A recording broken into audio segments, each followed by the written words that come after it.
Shabbat Shalom, então, você que está aí nos acompanhando pela internet e a você que está aqui na Rádio Sion.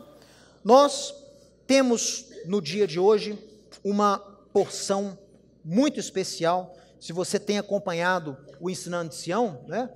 E se não se inscreveu ainda no nosso canal de vídeos, inscreva-se, porque toda semana tem vídeo novo lá para você.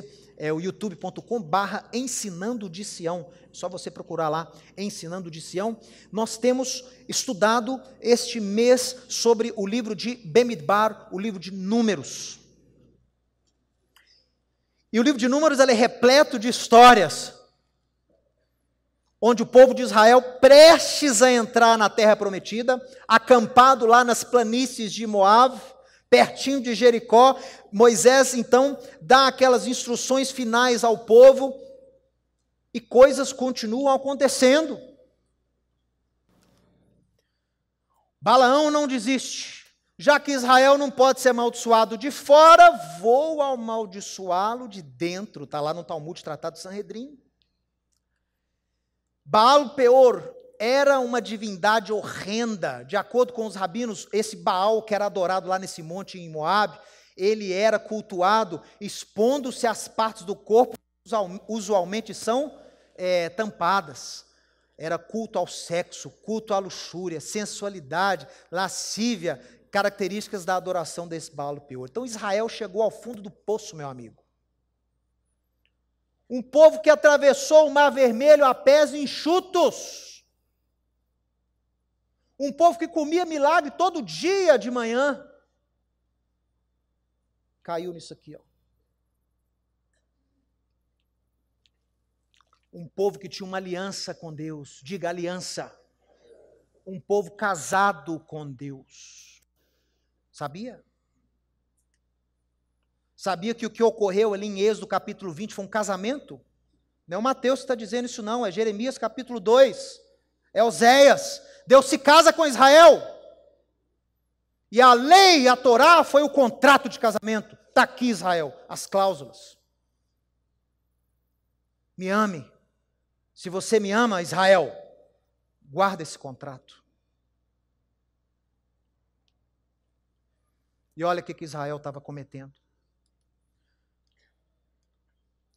O grande pecado não foi simplesmente a contaminação com as mulheres, mas a contaminação com a idolatria via culto e alimentação.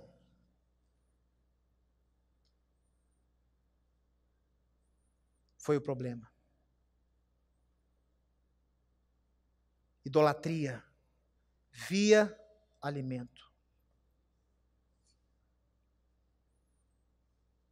Porque comer comida consagrada a ídolos é uma forma de idolatria.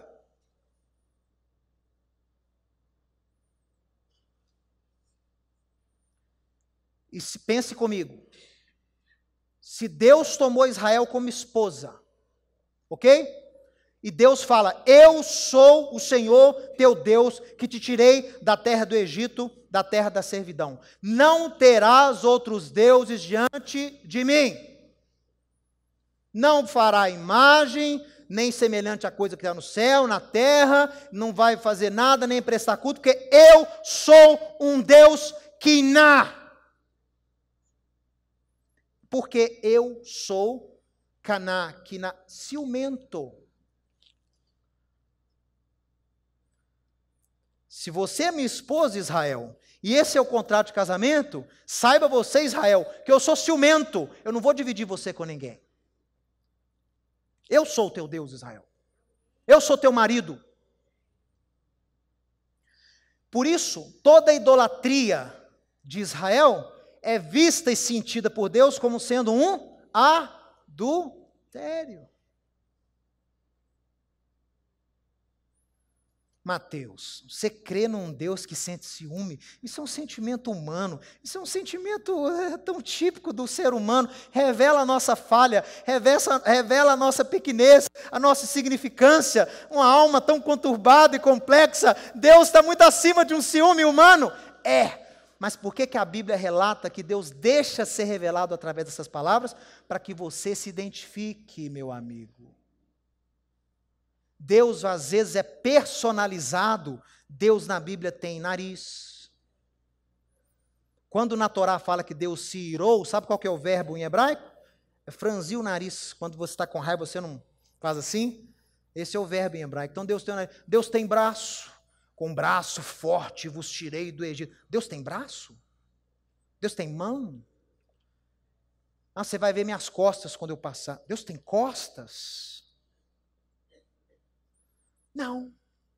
Mas por que essa personalização do Espírito de Deus é tida? Para que você possa se identificar e aprender.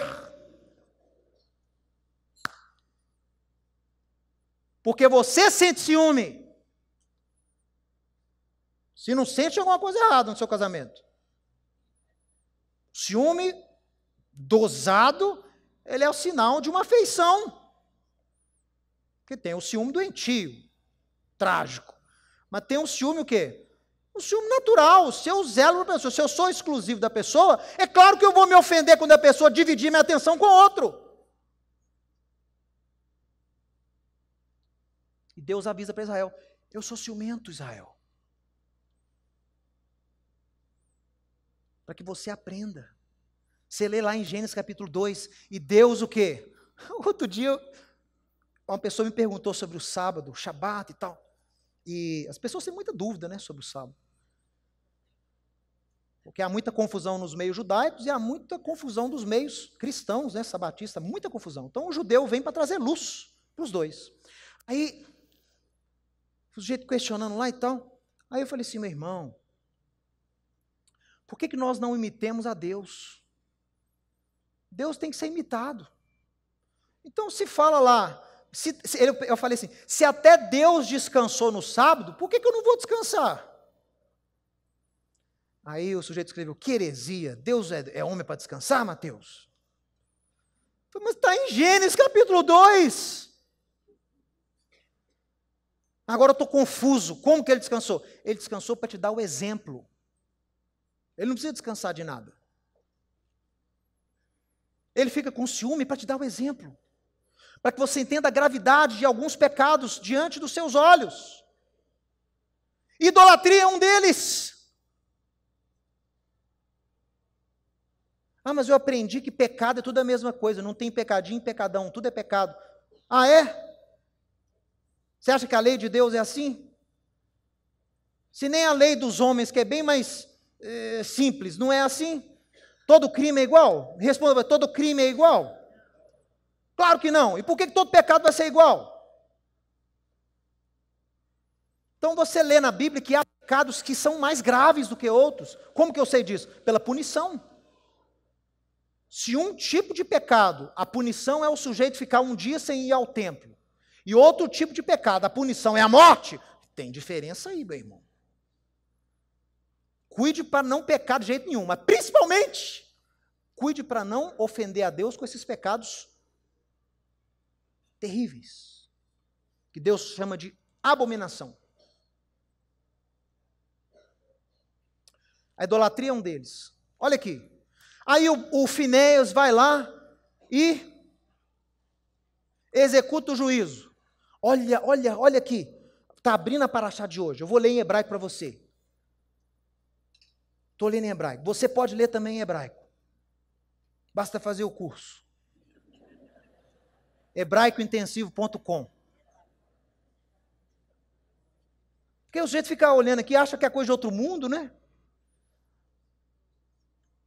Até acham que eu sou inteligente, que eu consigo falar hebraico. Não, é fácil. Olha só. Esse é o texto lá de Números 25, capítulo 25, verso 11. Pinhas, ben Elazar, ben Aaron, ou seja, Finéias, filho de Elazar, filho de Aaron, Hacoen, um sacerdote, Reshiv, olha aqui, ó, Reshiv et Hamati, ele abreviou, desviou o meu calor, o meu furor, a minha ira, rimá em hebraico. Me'al, de sobre, Bnei Israel, os filhos de Israel. No seu ciúme. Então ele está falando que o que motivou o Finéias a furar os dois foi o ciúme que ele sentiu. Mas que ciúme foi esse que o Finéias sentiu? Olha só.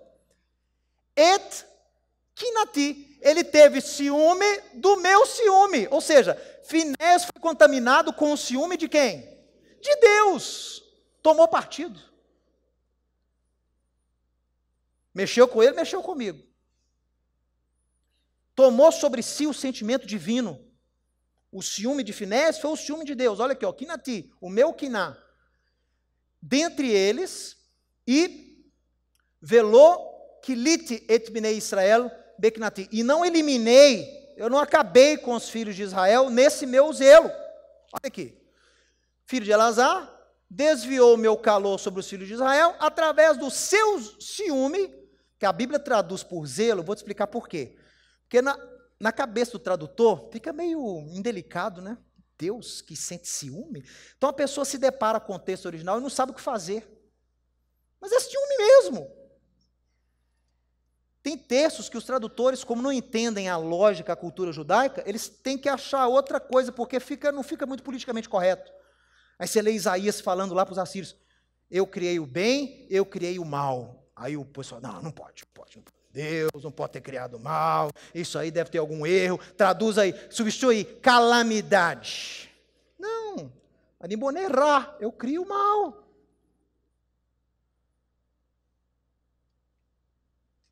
Depois a gente vai ter um estudo só sobre isso. Vou te explicar o que é isso. Olha, e aí ele não eliminou os filhos de Israel. Então, pensa comigo aqui. Deus tem ciúme do seu povo, com o qual ele tem uma aliança eterna. Diga, eterna.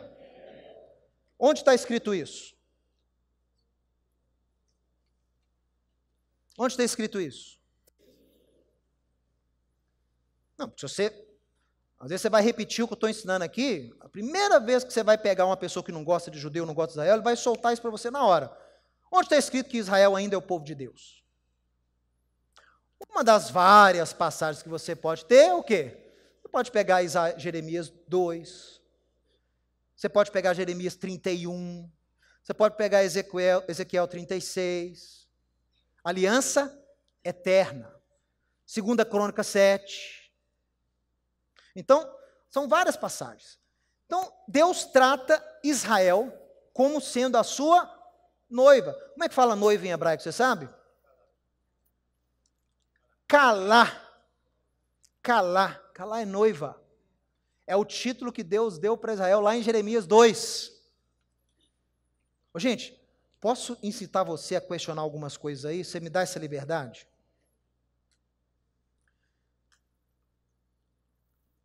Deus, ele é exemplo para nós. Deus é santo. Sede santos, porque eu sou santo. Levítico capítulo 11.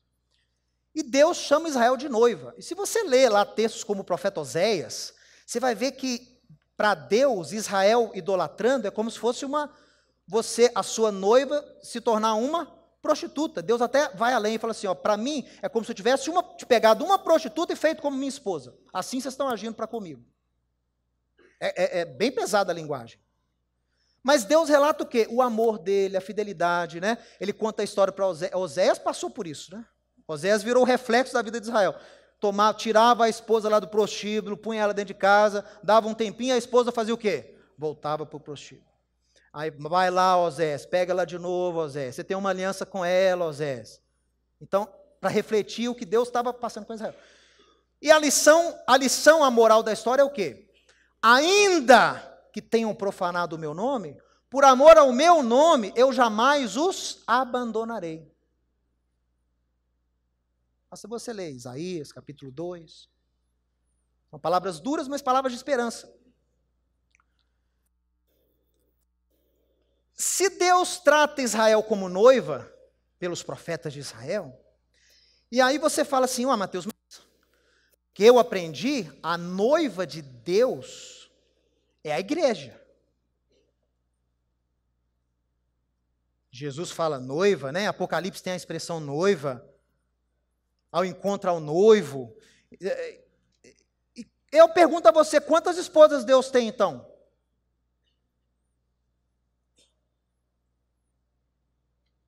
Será que ele seria bígamo? 2 esposas? Pode isso, pessoal? Ah, não, Deus cometeu um erro com Israel, Mateus. Aí separou e casou com a outra. I don't think so. Eu não acho que é por aí, não. Eu acho que a noiva é uma só. A noiva é uma só. Eu acho que a aliança foi feita com Israel e através de Yeshua, esse povo que foi criado para ser noiva, abriu suas porteiras para receber o quê? Aqueles que dentre as nações também servem esse Deus, também foram transformados por esse Messias. Isso é o que eu vejo os profetas escrevendo. A noiva é uma só. Mas essa noiva o que? Recebeu uma abertura. E hoje, quem não é judeu pode também ser povo de Deus, através de Yeshua, através do sacrifício de Yeshua. Porque é um povo só. É um povo só. Paulo fala em Efésios, de judeus e gregos, ele fez um só. Uma só família. Judeus e não judeus, mas juntos. A família do Eterno. Uma noiva.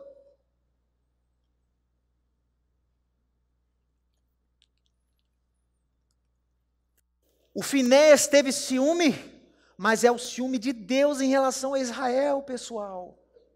O mesmo sentimento e atitude também foi demonstrado por quem? O Mateus fica dando esses exemplos do Velho Testamento de judeu que perde a cabeça. Tá, então você tem também um exemplo no Novo Testamento de um outro judeu que perdeu a cabeça e não foi uma vez não, foram duas. Está lá em João capítulo 2 e está lá em Mateus capítulo 21. Duas vezes. Onde? Quando ele adentrou o templo. E ele chegou lá no templo e ele entra por onde, hein? Vocês lembram lá do mapa do templo?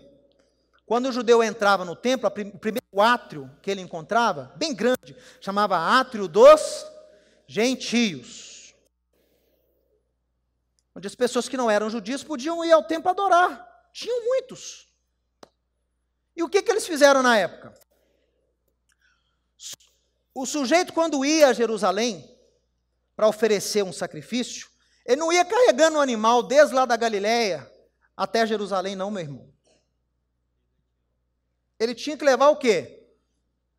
Dinheiro. Uns traziam dinheiro da Ásia, uns traziam dinheiro da África, uns traziam dinheiro do Egito, tá. Aí chegava lá no templo. Para você comprar o animal que você vai oferecer lá, você não podia também usar o seu dinheiro, não. Porque o dinheiro tinha o quê? A imagem do imperador, do faraó, era tudo pagão. Então o que os judeus fizeram? Uma casa de câmbio, olha aí, ó. Criamos o banco na Idade Média, criamos a casa de câmbio há 2000 anos atrás. Então criamos a casa de câmbio. Como é que foi a casa de câmbio? Você vinha com a sua moeda estrangeira e lá você trocava em moedas do templo. A gente achou há pouco tempo lá, muitas dessas moedas lá no Monte Moriá. Moedinha do templo. Com essa moedinha do templo, você conseguia o quê? Comprar o animal. Lá perto mesmo. E aí você levava o animal e tinha lá o seu sacrifício. Só que fizeram isso tudo, a casa de câmbio, o estoque dos animais. Onde fizeram isso tudo? No pátio dos gentios. Então o gentio chegava lá, o não-judeu chegava lá para adorar a Deus, ele tinha só o quê? Troque aqui suas moedas, taxa com melhor preço, troque aqui isso, cordeiro, esse aqui tem maior gordura, Deus vai se agradar mais, aquele comércio. Que não se assemelha a nada ao que a gente vê hoje em dia por aí, né? Claro que não deve ter, não tem nenhuma semelhança. Mas aí Yeshua chegou lá e no zelo, o Novo Testamento fala que ele se encheu de zelo. E o que ele fez a primeira vez? Ele fez um chicote. Porque não basta só derrubar a mesa. Eu vou dar uma lição. E chicoteou aqueles que estavam ali impedindo a adoração. Lá em Mateus 21, ele fez, me parece que em Mateus 21 não tem um chicote não, mas ele derruba as mesas, joga tudo no chão, e ele cita quem?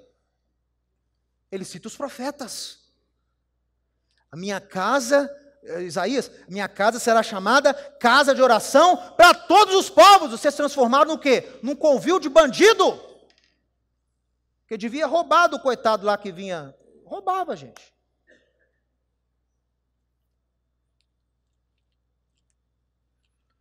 Yeshua teve zelo.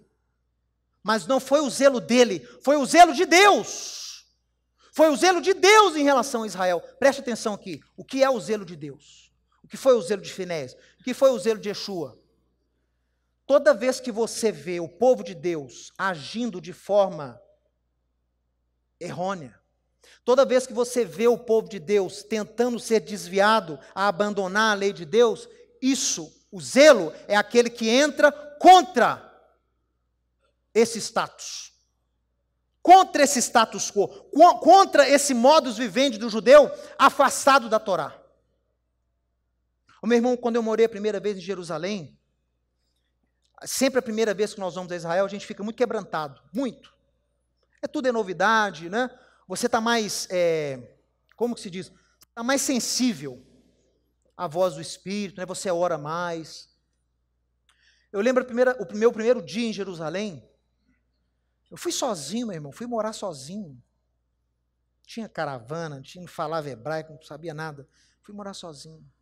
E eu saía andando pelas ruas e perguntava para as pessoas, não tinha GPS, não tinha celular, não tinha nada. Perguntava para as pessoas, sou tão velho assim não, viu? Isso foi em 98. Mas aí eu não tinha celular, já existia celular. E aí eu fui andando, perguntando para as pessoas, como é que eu chego no Monte Moriá, no Monte Sião? Como é que é a cidade antiga? As pessoas foram me direcionando. Eu achei engraçado que lá em Israel, qualquer lugar de Israel que você pedir direção, eles sempre vão falar a mesma coisa. Sempre, qualquer lugar. E sempre está certo. Eu acho que é um milagre. Você parar em qualquer lugar lá e perguntar, como é que eu chego em tal lugar? Eles vão falar com você, Yashar veio a mina, segue em frente e vira direita. Tudo lá é segue em frente e vira direita. E dá certo, você segue e vira direita e chega. Aí eu segui, virei a direita, cheguei lá. Aí eu vi as muralhas. Você vai em Israel, você pergunta lá, como é que eu chego? Eles vão falar, Yashar veio a mina, reto e direita. E aí eu vi, meu irmão, estava no pôr do sol, e eu vi as muralhas de Jerusalém, as muralhas da cidade antiga, com aquele sol vermelho, né, pegando na pedra branca, e aquilo parece que está incandescente a muralha, reluz. Por isso que uma cantora, uma poetisa israelense, compôs um hino chamado Yerushalayim Shel Zahav, Jerusalém de ouro, porque quando você vê Jerusalém, as muralhas, nessa hora do dia, parece que é ouro, pessoal. E aí aquilo me quebrantou tanto, eu comecei a chorar, eu ia andando assim, e muito quebrantado, e aí, concentrado, eu quero chegar lá onde era o templo, né? Eu queria chegar ali, e no caminho, pessoal, assim, de frente às muralhas, eu vi uma confusão, assim, eu vi uns policiais lá afastando os judeus ortodoxos, e eu percebi o que é isso, e a gente vai naquela coisa, né? Muitas pessoas vão para Israel a primeira vez, acham que todo judeu é santo, né? Todo judeu é cheio do Espírito Santo, e é uma decepção muito grande. Então, Israel é um país como outro qualquer, gente. E aí eu passei, pessoal, e a confusão, eles estavam abrindo uma boate de striptease, em frente à muralha antiga. Me deu um fervor, me deu uma coisa tão estranha em relação àquilo. Eu tive uma indignação tão grande que tinha uns ortodoxos na porta lá protestando. Eu pensei comigo, eu vou entrar no meio dos ortodoxos, eu vou quebrar esse negócio todo. Se eles entrarem para quebrar, eu vou segurar um guarda desse aí para eles entrarem. Eu pensei alguma coisa. Eu senti de tomar parte naquilo, porque é um zelo. Não é porque eu sou puritano, não. É por ver o de Deus nessa situação. Eu passei, sabe o que eu passei? Falei, em inglês, né, que eu não falava hebraico ainda. Eu falei, luz para as nações. Não é isso que a gente tem que ser? Não é isso que o profeta Isaías, no capítulo 14, falou que nós deveríamos ser, nação de Israel? Luz para as nações. Olha aí a luz para as nações. Passei lá e gritei, luz para as nações. Que vergonha! Zelo. É o zelo de Deus. É o zelo de Deus em ver o seu povo cumprindo a sua missão.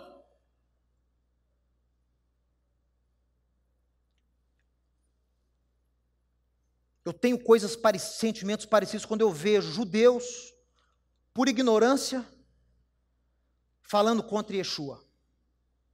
E você discordar que ele é o Messias, não tem problema. Discordância é bem-vinda. Agora, o escárnio, a humilhação, né? a infâmia, a blasfêmia. Ah, meu irmão, eu não gosto nem de estar perto. Sobe o zelo. Aí sobe aquele sentimento. Mas você vê que é um zelo que a gente faz parte daquilo. Eu sou povo de Israel também, junto com ele. E é uma vergonha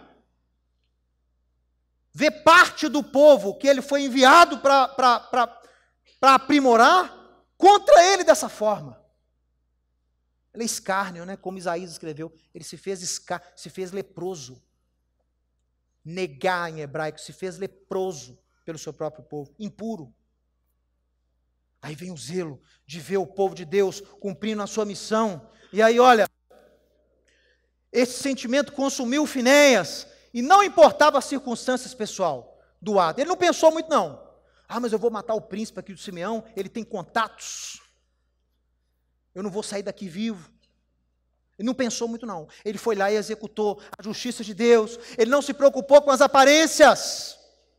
O que vão dizer de mim se eu fizer isso? Aí que eu nunca vou ser sacerdote mesmo. Já sou impuro. E ainda vou ter sangue nas mãos. Aí que meu pai jamais vai me dar o sacerdócio.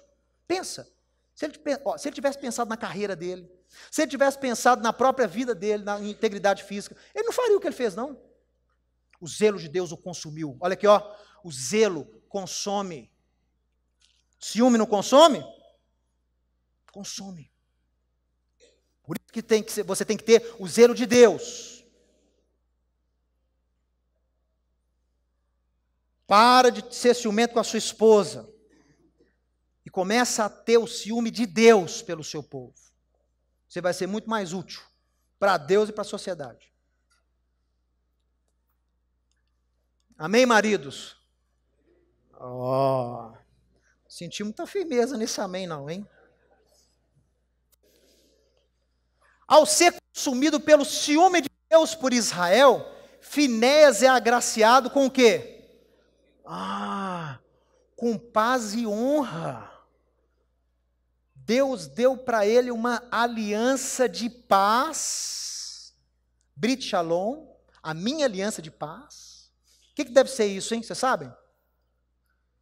Os rabinos dizem que foi uma aliança, porque Shalom em hebraico não é paz. Shalom em hebraico vem de Shalem, que significa pleno, cheio. Então, você deseja Shalom para alguém, você está desejando o quê? Plenitude.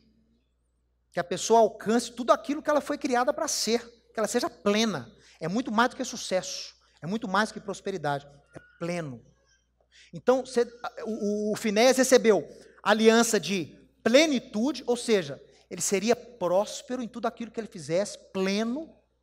E os rabinos falam que Shalom também significa proteção, então ele seria protegido. E também o quê? Ele recebe um sacerdócio eterno. Sabe o que é isso? Ele pulou na frente dos irmãos, virou o sucessor do pai. Porque teve zelo pelo povo de Deus. É o amor. Gente, presta atenção aqui comigo. Não é só o amor a Deus.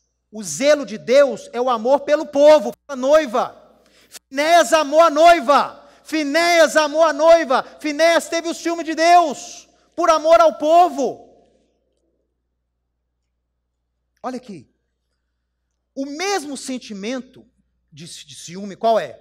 O desejo ardente de ver Israel em um relacionamento pleno com Deus, é demonstrado pelo apóstolo Paulo, ou rabino Shaul, quando ele ensina não-judeus que se converteram a Deus sobre o papel e o lugar de Israel nos planos divinos. Pronto, está aqui. Mateus, esse ensino seu todo aí não tem aplicação para nós cristãos hoje em dia. Está aqui apóstolo Paulo, São Paulo. O que São Paulo, o que o apóstolo Paulo, o que o rabino Shaul declara, ensina? Romanos 9, capítulo 3. Eu, Paulo, judeu, da tribo de Benjamim, estaria disposto abrir mão da minha salvação em Cristo, se isso fosse levar meus irmãos judeus, segundo a carne, a aceitarem a Cristo. Ponto. Isso ele está falando não é para judeu, não, é para quem não é judeu. Você tem esse amor que o apóstolo Paulo tem por os seus irmãos judeus? Você estaria disposto a abrir mão da sua salvação para abençoar, salvar um rabino que fala mal de Yeshua?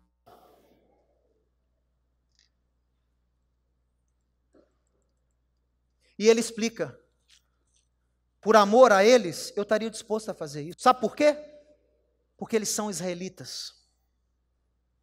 Deles são as alianças. Deles são as promessas. Deles vem o culto. Deles vem a lei. Deles é a adoção.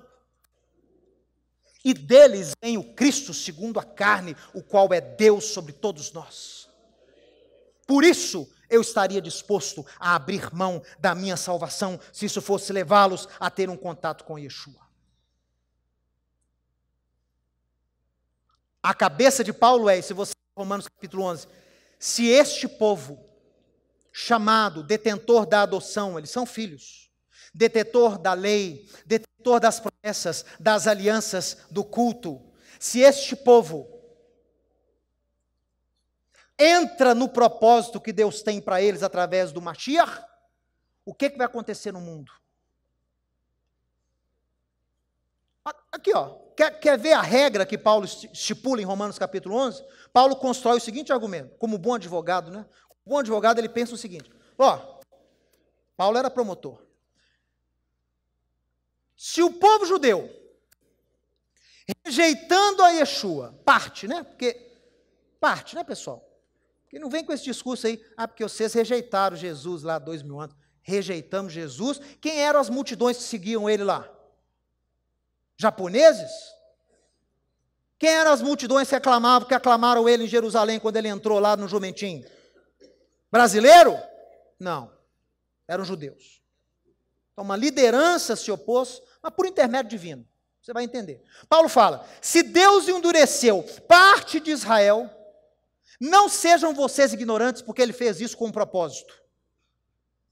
Ele fez isso para que a mensagem de Yeshua não ficasse restrita a Israel, mas difundisse por todo o mundo. Como? Como? Fazendo judeus cumprirem a sua missão de serem luz para as nações. Quem eram esses judeus? Os apóstolos. Quando os apóstolos aceitam a missão de Yeshua, quando eles começam a propagar o evangelho, eles estão cumprindo o papel de Israel para as nações. Eles estão levando bênção para as nações, através de Yeshua. Então os apóstolos começam a entrar no propósito que Deus tem para Israel de abençoar o povo, abençoar as nações, abençoar o mundo, trazer o mundo de volta para Deus, fazer o mundo largar a idolatria, largar a promiscuidade, largar a anomia, a falta de lei, a iniquidade. Mostrar para os não-judeus que Deus é Deus e que Deus tem um caminho de justiça a ser andado.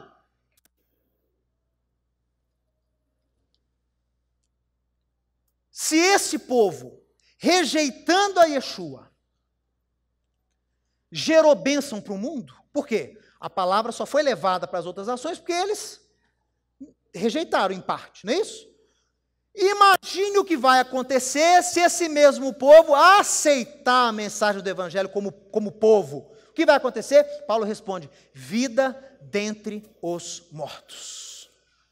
Uma revolução cultural, religiosa e social como você nunca antes viu na história do planeta. Essa era a esperança que motivava Paulo a falar coisas como ele disse lá em Romanos 9:3, que muita gente acha que Paulo exagerou. Mas ele viu a bênção que seria para o mundo quando Israel aceitar Yeshua, quando Israel cumprir a sua missão de ser luz para as nações. E ele era consumido por esse zelo, e ele abençoava, e ele ensinava esses cristãos, olha, vocês têm que ter o mesmo zelo por Israel, vocês têm que ter o mesmo amor pelo judeu. Por isso me dá nó na cabeça quando eu vejo cristãos, quando eu vejo gente que fala que adora a Cristo, quando eu vejo que tem gente que diz que adora a Deus, e odeia judeu. Não fecha matemática na minha cabeça não fecha.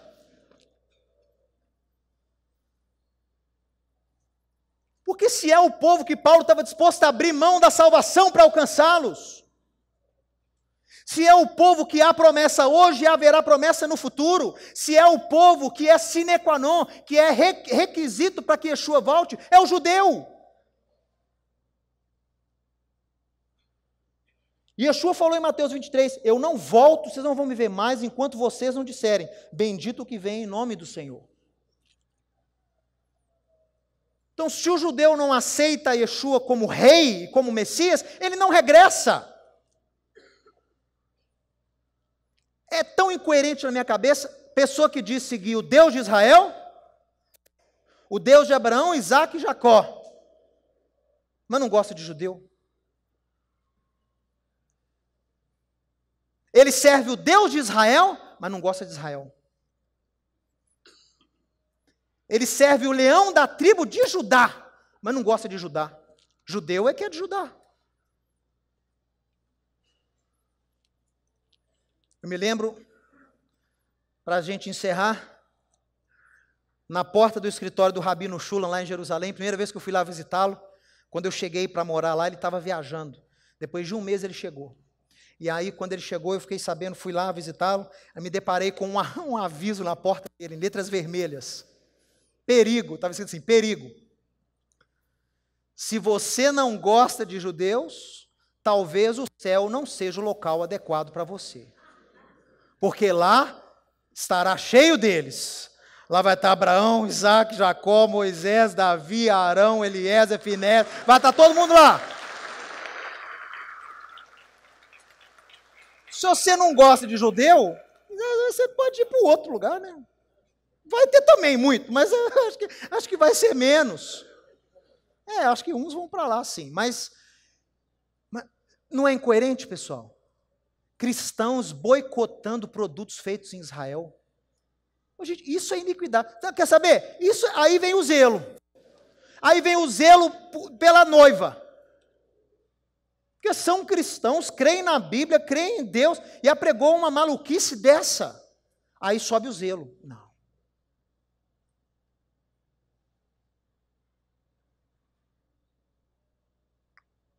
Gente, como um povo, olha só, um povo ainda distante das promessas de Deus, né? Tem as promessas, mas a gente anseia o momento que a gente vai viver essas promessas como o povo judeu. Se a gente sem estar andando, sem ter reconhecido o Messias, né? Andando na diáspora, sendo perseguido, cruzada, pogrom, holocausto, inquisição, sofrendo em nossa existência, já abençoamos tanto o mundo.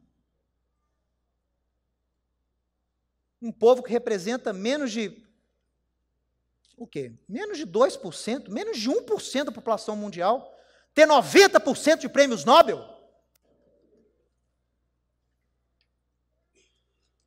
Que dá ao mundo tantas contribuições. Essas pessoas que odeiam Israel, eu odeio Israel, não vou ser conivente com nada de judeu. Aí eu falo, então para de usar o Waze, para de usar o Google, fecha a sua conta no Facebook, joga fora celular, joga fora remédio, joga fora seu computador. Então, se todas essas contribuições, estou falando na área tecnológica, hein, de saúde, imagina na área cultural. Se essas contribuições são dadas num estado de luta, muitas vezes de trevas, imagina num estado de luz, o que nós vamos dar a esse mundo, gente? O mundo todo vai ser abençoado de uma forma nunca vista antes. É isso que Paulo escreve em Romanos 11. Esse é o zelo de Deus. Eu quero ver Israel assim. Eu quero ver Israel cumprindo essa missão de Abraão, de ser luz para as nações. Olha aqui que nós temos que encerrar. O verdadeiro zelo por Deus só existe quando esse zelo for o zelo de Deus. Você sabia que você pode ser um zeloso tolo? Sabe o que é o zeloso tolo? É aquele que tem o zelo, mas é o zelo dele. Ele é zeloso pela sua religião. Olha aqui, ó. Precisamos formar a geração de Finéias, homens e mulheres comprometidos com Deus e com o seu zelo. Qual é o zelo de Finéias? Pureza do povo de Deus.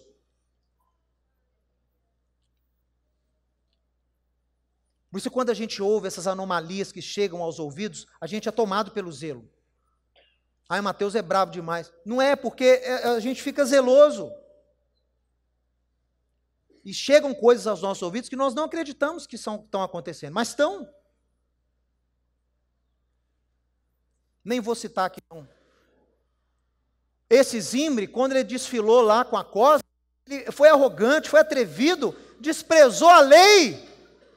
Ele buscava oficializar a união entre os povos de Israel com os moabitas e os midianitas, buscando popularidade.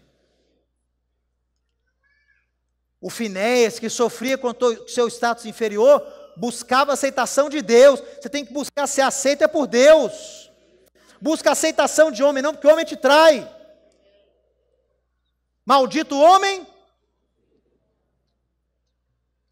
Vocês acabaram de citar Jeremias para mim. Então aplica essa palavra.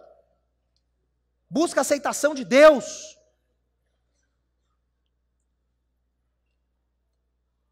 Por qual zelo você está sendo consumido?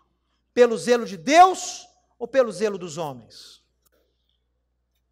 Qual zelo está te consumindo? Muita gente fala que tem zelo por Deus, mas na verdade ele tem zelo pela própria justiça, pela própria religião ou ideologia. Eu quero avisar para você, hein? A mente religiosa afasta o homem de Deus e o aproxima ao seu próprio ego, à sua própria justiça. Anote, 2 pontos. A fé tem muitos inimigos. O pior deles é a religião. O zelo religioso gera intolerância. O zelo religioso gera ataque, gera violência, gera barbárie. Vocês têm visto isso aí no mundo? Paulo era zeloso pela sua religião, achando que estava sendo zeloso a Deus. Não seja zeloso por religião. Por isso que eu falo, eu não estou aqui apregoando o judaísmo. Eu sou judeu, vivo como judeu, tenho uma casa judaica, mas eu não divulgo o judaísmo para as pessoas que vêm aqui. Porque o judaísmo não salva ninguém. Eu apregou um relacionamento com Deus, um estudo da sua palavra no contexto original, uma transformação de vida individual. Se você é judeu, amém, você vai continuar vivendo como judeu comigo. Se não for, amém para você também. Você não precisa saber hebraico, não precisa cantar hebraico, não precisa acender vela sexta-feira, não precisa usar kippá, nem talit, você vai ser tão abençoado quanto o outro irmão. Deus não criou o mundo para todo mundo usar talit, Deus não criou o mundo para todo mundo virar judeu. Então, o que vocês veem aqui na Har Zion é um modelo meu, é um modelo nosso, é uma sinagoga judaica pensando, então eu tenho que ter um rolo da Torá, eu tenho que fazer a leitura pública, eu tenho que cantar a Midá, porque eu sou uma sinagoga, eu faço jus à minha identidade. Agora, você não é judeu.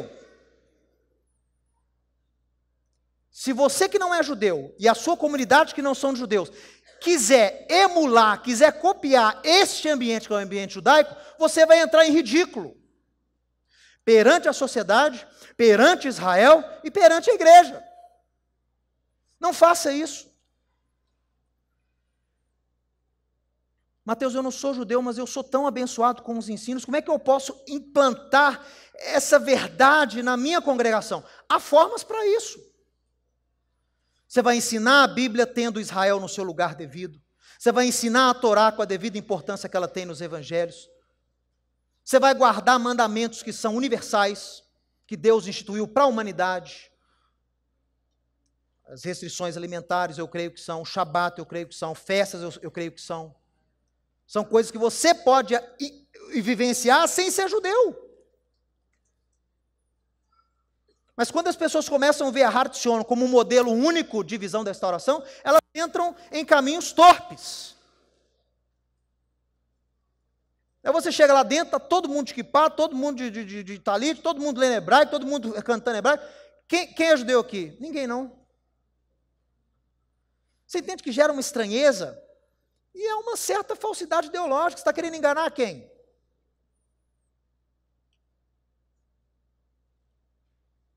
Então isso tem que estar bem claro no nosso trabalho. Você tem que ter o zelo de Deus, zelo por Israel, zelo pela casa de Deus, zelo pelo nome de Deus, zelo por Yeshua e zelo pelo reino. Olha lá, ó, a passagem de João 2. Estando próximo à festa de Páscoa, Yeshua subiu para Jerusalém. Encontrou no templo os que vendiam bois, ovelhas, pombas e também os cambistas assentados na porta na entrada da igreja. Tendo feito um azorrague de cordas, é o chicote, expulsou todos do templo, bem como as ovelhas e os bois, derramou no chão o dinheiro dos cambistas, virou as mesas e disse aos que vendiam as pombas: tirai essas coisas daqui, não faças da casa de meu pai uma casa de negócio. Lembraram-se os seus discípulos do que está escrito lá no Salmo 69. O zelo da tua casa me... olha aí o zelo. Está escrito, a minha casa será chamada casa de oração para todos os povos. Vocês se transformaram num covil de salteadores. Porque, aqui ó, Paulo lá em 2 Coríntios 11.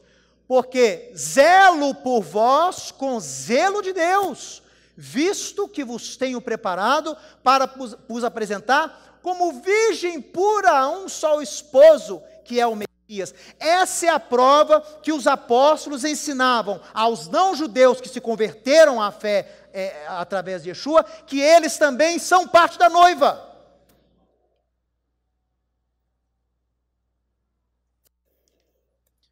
Que possamos ser como os primeiros seguidores de Yeshua em Jerusalém. Como que eles eram? Será que eles tinham zelo? Meu irmão, olha aqui para mim. Nós temos que ter zelo. Não age como se você não tivesse nada a ver com a história, não. Você tem. Eu tenho. Eu não vou subir 4 paredes aqui, preocupar só com o meu mundinho da Hartzion. Eu tenho um mundo aí fora, eu tenho uma igreja aí fora que precisa voltar aos caminhos de Deus. Eu zelo por essa igreja, assim como eu zelo por Israel. E é por isso que eu às vezes sou tão bravo quando eu ministro. Não é porque eu não gosto, é porque eu gosto. Porque se eu não gostasse, eu desprezo. Sabe qual é a maior prova que alguém não gosta de você? Desprezo. Aquele que te critica, que pega no seu pé, de uma forma ele se importa com você. Mas o que vive como se você não existisse, esse não gosta de você. Então, se eu vivesse aqui como se não existisse igreja, vamos cuidar aqui só da minha sinagoga, né? Vamos fazer um trabalho mais para com os judeus, vamos... Não, eu tenho zelo. Eu leio notícias, eu vejo coisas que o zelo consome. Eu vou fazer um estudo. Vamos fazer um estudo sobre dízimo. Vamos fazer um estudo sobre festa. Vamos fazer um estudo sobre primícia. Por quê? As pessoas usurpam desses valores. Não vou negar, não. Às vezes me dá vergonha de ter que parar aqui e fazer um momento de oferta. Porque eu fico com medo das pessoas me associarem ao que é feito aí fora. Que eu não sou assim, essa casa não é assim. Mas é tão mal usado lá fora que as pessoas já criam um certo o quê? Preconceito. Ih, já tem um momento de pedir dinheiro.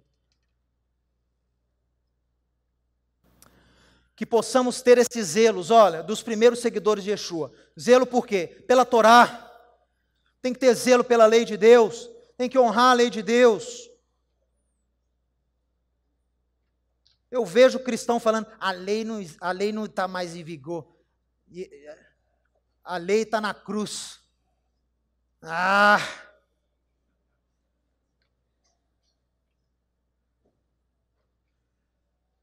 Então vão todo mundo matar, roubar, prestar falso testemunho, vão fazer tudo, então, porque não tem lei. Mas é a lei de Cristo. E desde quando a lei de Cristo é diferente da lei do pai dele?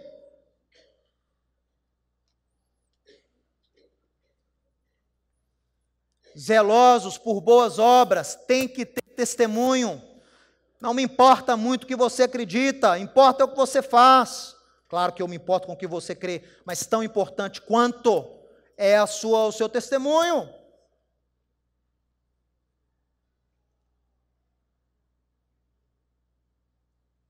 Porque se você sabe, mas não pratica, você vai levar para o túmulo tudo aquilo que você poderia ter tido.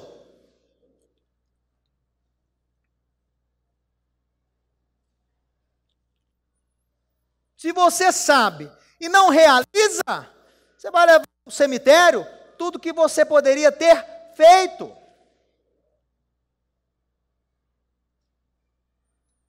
Separou um povo para si, acho que é Tito, né? Zeloso, para purificar para si um povo zeloso de boas obras.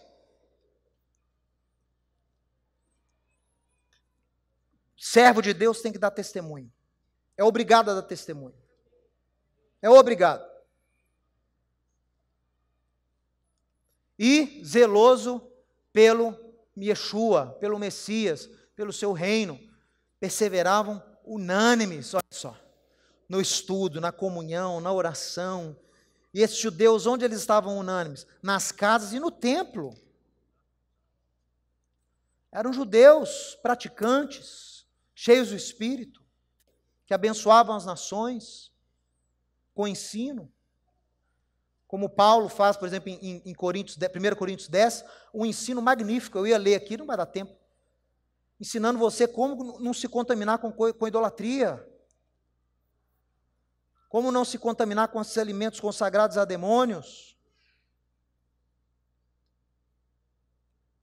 Tenha zelo, mas o zelo de Deus, como sempre, na esperança da restauração, hoje e agora, em nome de Yeshua. Amém, amém e amém. Se você gostou e foi abençoado com esse estudo, inscreva-se em nosso canal do YouTube. Considere também ser um mantenedor do trabalho do Ensinando de Sião no Brasil, Israel e no mundo. Doações e contribuições podem ser feitas através do link na descrição desse vídeo. Um grande abraço e shalom, shalom.